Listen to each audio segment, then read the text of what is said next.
Hey guys, this is George, and I'm back with a new video. So I actually read DCeased number 5 of 6, and I gotta say I really enjoyed this issue. And before we get into this issue, there will be spoilers, so if you haven't read this comic, you're more than welcome to go down to your local comic shop, pick it up. This issue is definitely worth reading and definitely worth picking up. So if you can, you should definitely go pick this issue up. But with that being said, if you're okay with spoilers and you just kind of want to know my thoughts on this issue, well, let's get into it. And so here's some of the background on this comic. The issue is written by Tom Taylor with illustrations by Trevor Hairsine. Hopefully I'm pronouncing that correctly. And so the issue opens up with the fallout of the previous issue. And we actually end up finding out that Captain Atom actually detonated in the atmosphere before Superman and Wonder Woman could get him out of there. And because of this, he actually destroyed 3 major cities: Washington, Baltimore, and Metropolis. And Superman is just horrified by this.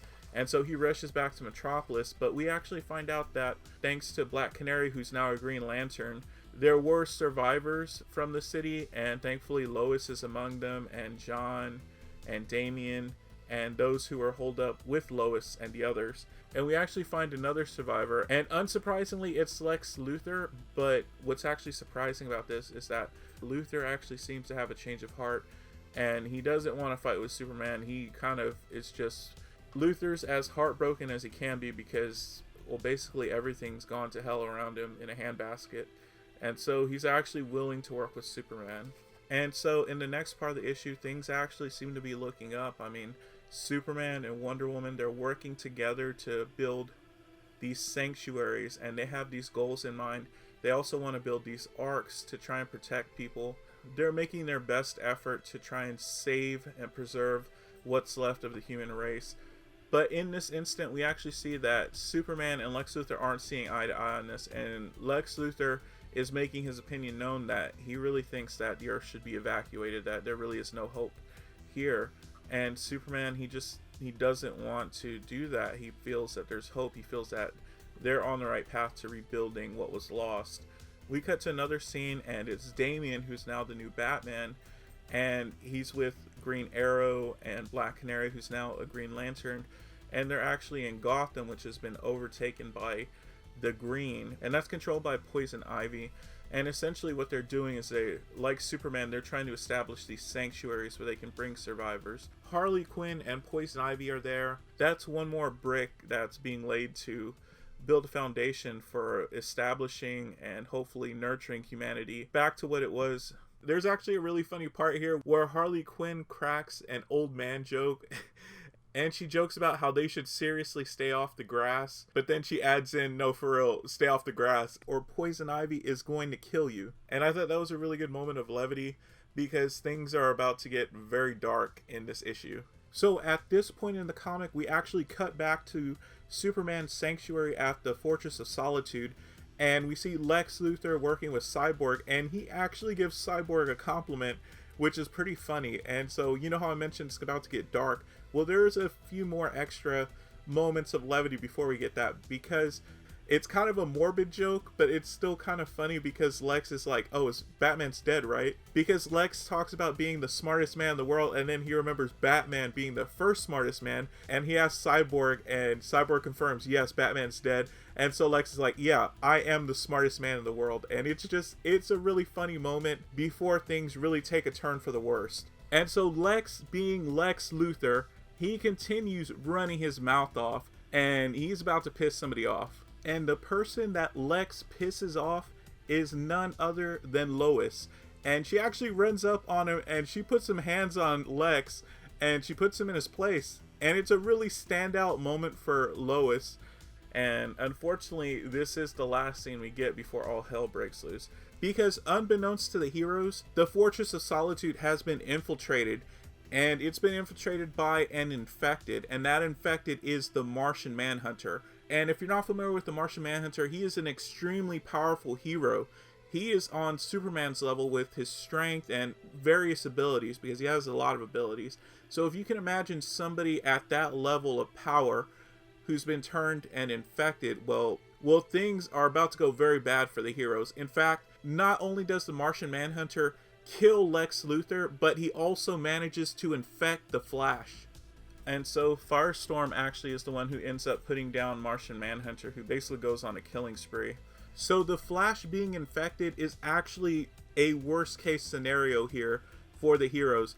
And what I think happened, because you would think that since he was there and he became infected, the first people he would kill are the people who are there. But I think what actually happened is that before he completely fell victim to the infection and fully converted to an infected, I think he took off and left the Fortress of Solitude, because you see him zooming around the world, infecting people as he goes, but the people in the fortress are actually still safe. So I think that's what happened, why they're not infected.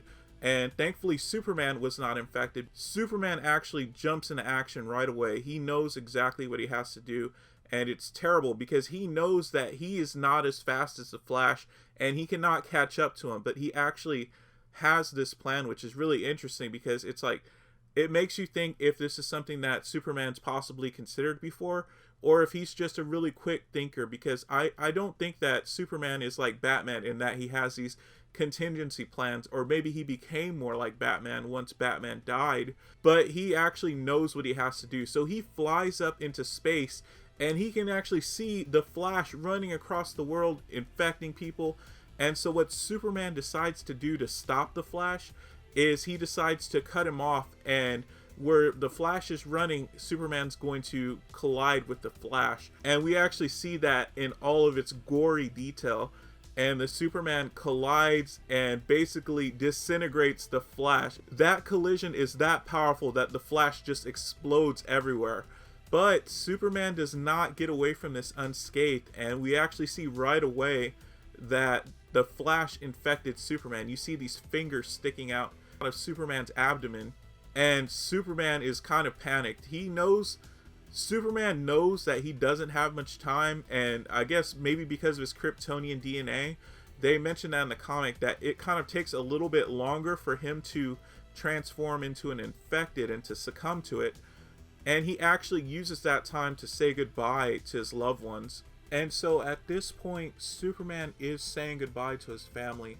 And I just thought this was really touching. I mean, I remember when Batman died and how moving it was, seeing its effect on Alfred and Damian, and hearing him knowing that he was at the end of his rope and there was nothing more that he could do. And of course, you know, since it's Batman, you don't want to believe that, but it actually was his end and he did die. And it was very moving then, but I actually think this Superman moment is maybe even more so, or at least on the same level, as equally moving as that one, because he takes the time to talk to Ma Kent, and he's just so grateful to her for everything that she and Pa Kent did for him. He talks to Lois and he just tells her how much he loves her, and not just telling her that he loves her, but just showing how much he loves her and saying that, thank you for choosing me. And it's really special because you think Superman, this incredibly powerful god, basically he's a god, just telling this mortal woman that he fell in love with how special she is and that how grateful he is for her. And it's a really touching moment. And then finally he talks to John, and he says goodbye to John, and that also is really touching. So Superman, he says his goodbyes. I don't know if Krypto's still around, but I didn't see Krypto there, so maybe Krypto's died, or maybe he's just not in the story. But after that, he immediately leaves and he goes into space, and I think what he planned to do is maybe throw himself into the sun, or to do something that would either keep him away from the Earth or maybe just kill him somehow. But unfortunately, he's actually too late, and he stops, I guess, midway into space, and you just see his eye lasers blast off into space, and you see him going insane as the infection takes him over. And then at the end, there's a really cool caption, and I think it says, "All hope is lost," or "That was the moment that all hope was lost." And that is the end of the issue, where Superman is now an infected. This is the penultimate issue, so 6 of 6 is going to be the final issue, and I can only imagine with an infected Superman how bad things are going to be in the next issue. So I'm honestly expecting the worst, but I can't wait for the next issue. This has been a phenomenal series. I really enjoyed Tom Taylor's writing here. The pencils and the illustrations have been equally enjoyable. And so I can't recommend this comic enough. So I really think if you can, you want to go to your local comic shop, pick this up, read it for yourself. And so just my personal thoughts on the issue, I really thought it was a very strong issue. This story just keeps building on itself.